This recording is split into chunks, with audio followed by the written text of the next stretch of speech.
Hello everyone and welcome to Stan the Wine Man TV. I am your host Stan Rattan, aka Stan the Wine Man, and this is the Blue Collar Wine Show, where I try to help you spend your wine dollars wisely. How do I do that? I try the wines, I grade them, and you decide if they're worth buying or not.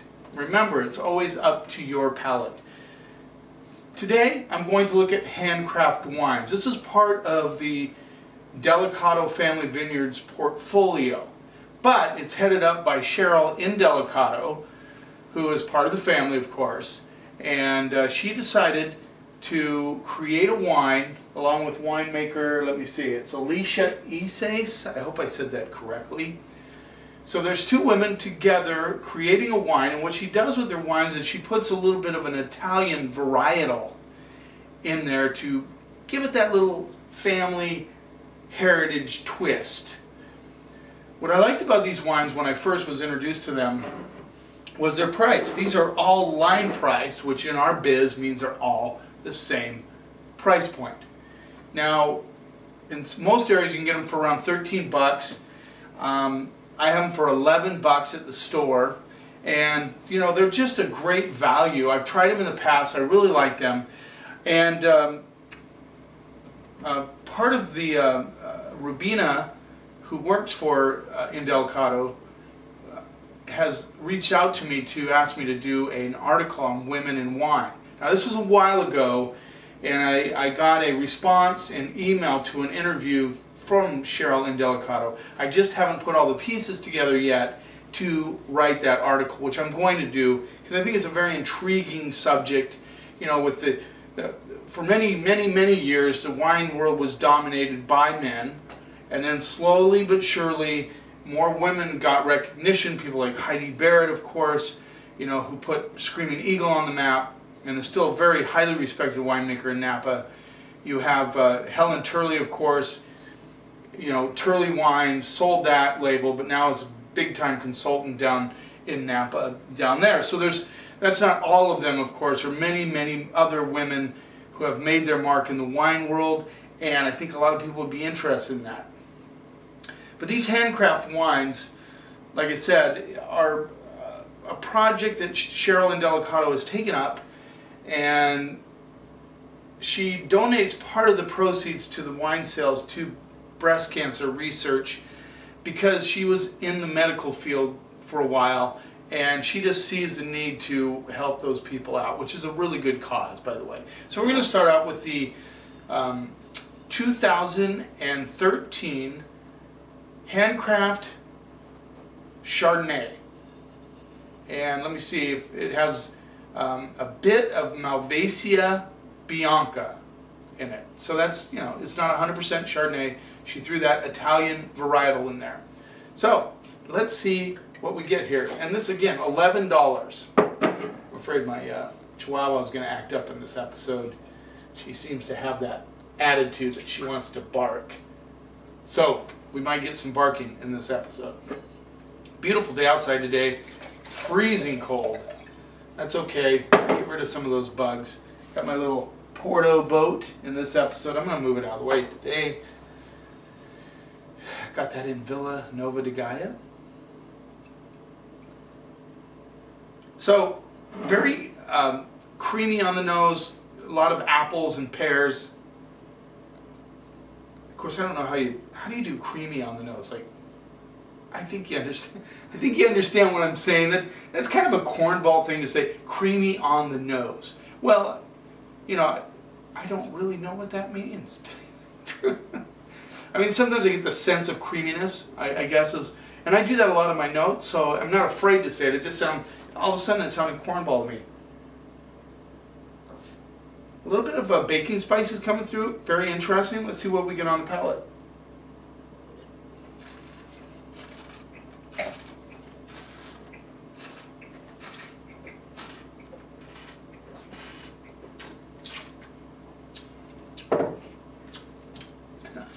I know a lot of you are going to like this Chardonnay. In fact, I need to bring it into the store. I don't have this on my shelf yet. But this is like buttery, pears, a little bit of pineapple, very creamy. So it was creamy on the nose. So very creamy, nice balance. I don't get any real fakiness on this wine. Sometimes with oak, you know, profiles, and at this price point, you know they're not using brand new oak barrels for sure. They might be using neutral oak barrels or barrels that are only a couple years old, or they could be using oak chips. That's pretty popular. Oak staves. I'm not sure, but this has a really nice mouthfeel to it.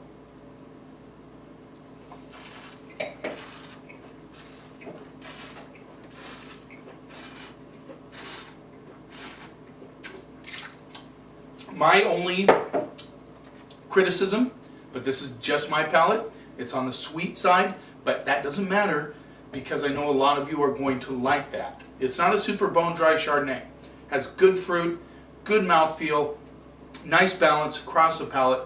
Yeah, I'm going to go B on that wine. I think it's a very nice job. I think that wine will rock in my store because it has a lot of those qualities that people are looking for. Now there's some competition in that price range, but that's still a nice buttery, you know, good competition for, we know who, Rombauer, which is now $40 a bottle.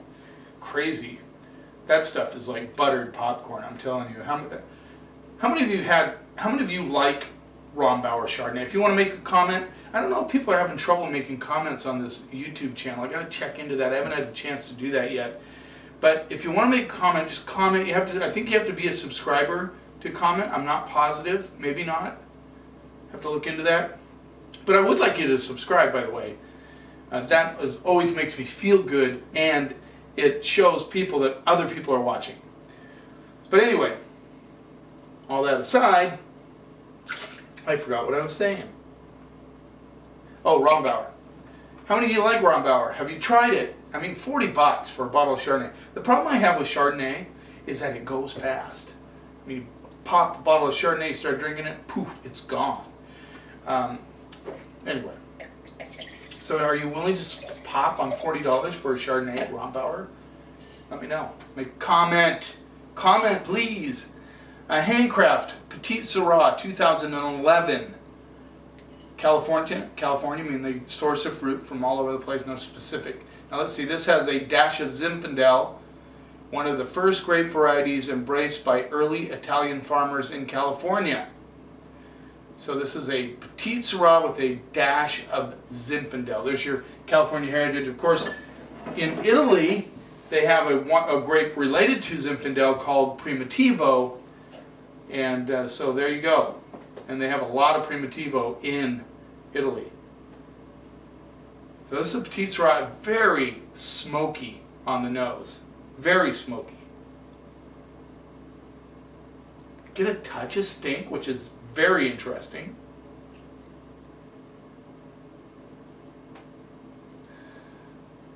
It's like toasty currants with just a hint of vanilla, and there's some sort of a spice in there I can't put my finger on.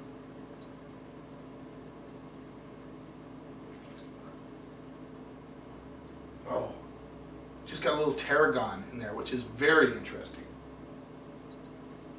It just hit me, just like, boom, that's tarragon. I love it when that happens. Sometimes, you know, when you're smelling a wine, it's like, you know, everything just kind of flows. It's beautiful. It's a beautiful feeling when you start getting all these sensory identifiers going on. And then some days you're just like, oh, I can't, I'm having a difficult time getting stuff out of it.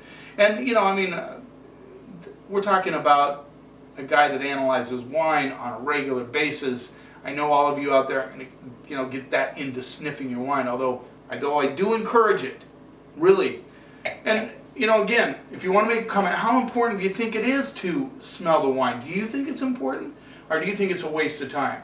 I know I've been around three different groups. There's people who really are into it. There's people that kind of, you know, would like to learn, but they're not too sure. And then there's guys who think it's just a total baloney, this whole smelling things in wine. But really, the process of fermentation, maceration, fermentation, the barrel treatment, the yeast treatment, all of those things add different layers to the wine. So that's what gives it those sensory perceptions, those smells. But this is just very toasty on those. I'm curious to see what we get on the palate.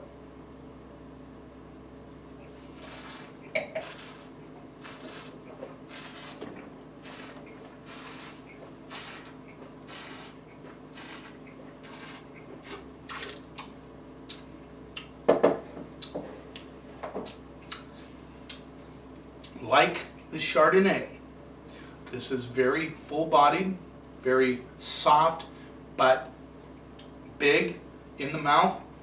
I get a lot of currants all day, black cherries. I get a little plum action going on, and a little bit of boysenberry, you know, not the big fat babies.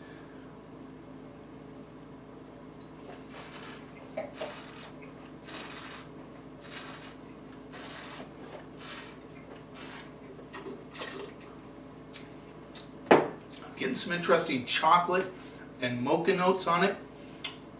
It's got good balance, good weight, nice across the palate. I mean, it just flows across the palate.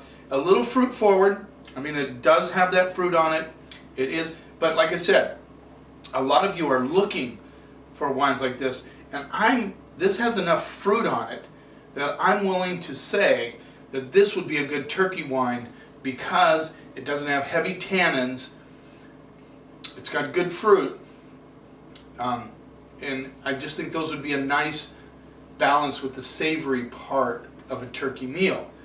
So, this is a possibility. I've never promoted Chardonnay for Thanksgiving, although I do say that Chardonnay is a beautiful wine to drink while you're preparing the meal. Hey, by the way, what wine do you drink while you're preparing that big, huge, or maybe you don't drink wine at all. I like to drink wine while I cook, try to keep it in balance so I don't lose my vigor to cook. But I do like to drink a glass or two of wine while I'm cooking the meal. What is your favorite wine? I shouldn't ask too many questions. But this kind of gives you, you can answer any of the ones you want. This kind of gives you an idea. I like this Petite Sirah. I'm going to go B on this one also. I think it's, for 11 bucks, it delivers a very nice wine. Let's move on to the next one. I'm curious what she puts in her Cabernet Sauvignon.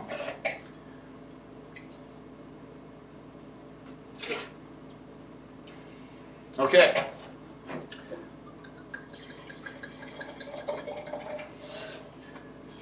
(2013). Oh, this is a fresh baby. Handcraft Cabernet Sauvignon. And I've added a personal touch with a bit of Sangiovese, an Italian grape variety which amplifies the rich and complex fruit flavors. Sentence ends. Okay, again, $11. Cabernet Sauvignon. Cabernet is still the #1 red varietal as far as sales in the United States. Sangiovese is huge in Italy, as we all know. Chianti, Sangiovese, Brunello di Montalcino,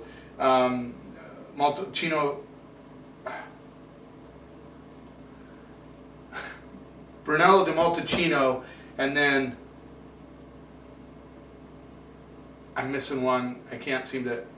Montepulciano not di Abruzzo. Vino Nobile di Montepulciano. That was a mouthful. All of those are different clones of Sangiovese. All of them are big bad boys that a lot of people love. Just the other day, on my birthday, we had an 04 Brunello di Montalcino that was beautiful. So, let's see how this is on the nose.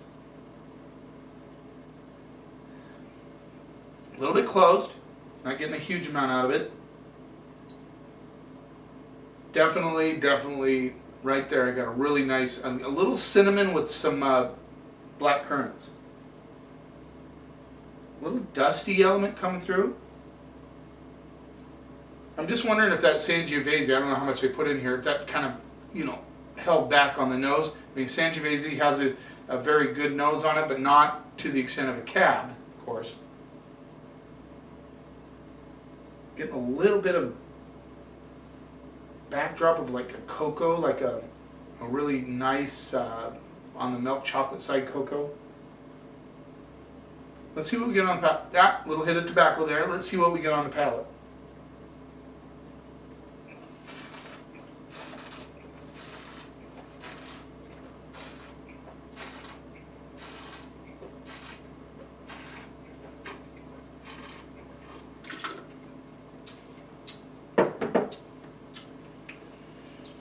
A lot of currants. This again is very fruit forward. This is a fruitier style Cabernet Sauvignon. I know, again, I hate to beat a dead horse, but a lot of you are going to like this. It's not super sturdy as far as tannins go, and cabs can be that way. This has some interesting qualities. It goes black currants to dark cherries, then it has an interesting, almost a green element on the back end, like a green tobacco.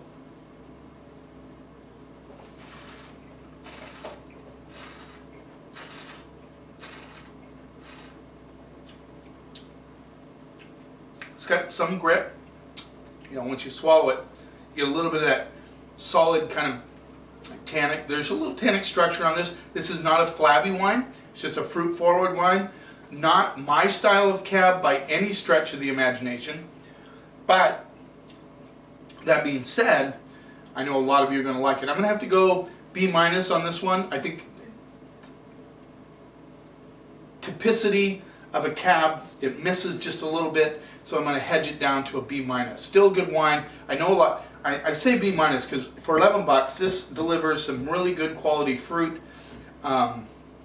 It doesn't fully taste like a cab to me. Oh, it could be the Sangio, right?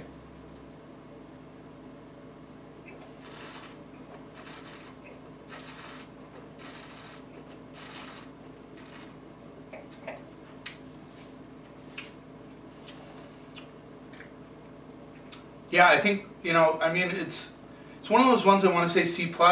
I kind of want to say C+, but because I know that retail-wise and it doesn't have any real flaws, it's pretty good balance, it's a nice bottle of wine, I'm going to go B-. Nice values, Handcraft Wines from the Delicatto Family Vineyards portfolio. Easy, should be fairly easy to find, and like I said, that Petite Sirah would be a beautiful, I think it'd be a really good turkey wine. So seek them out. Cheers. Thanks for watching.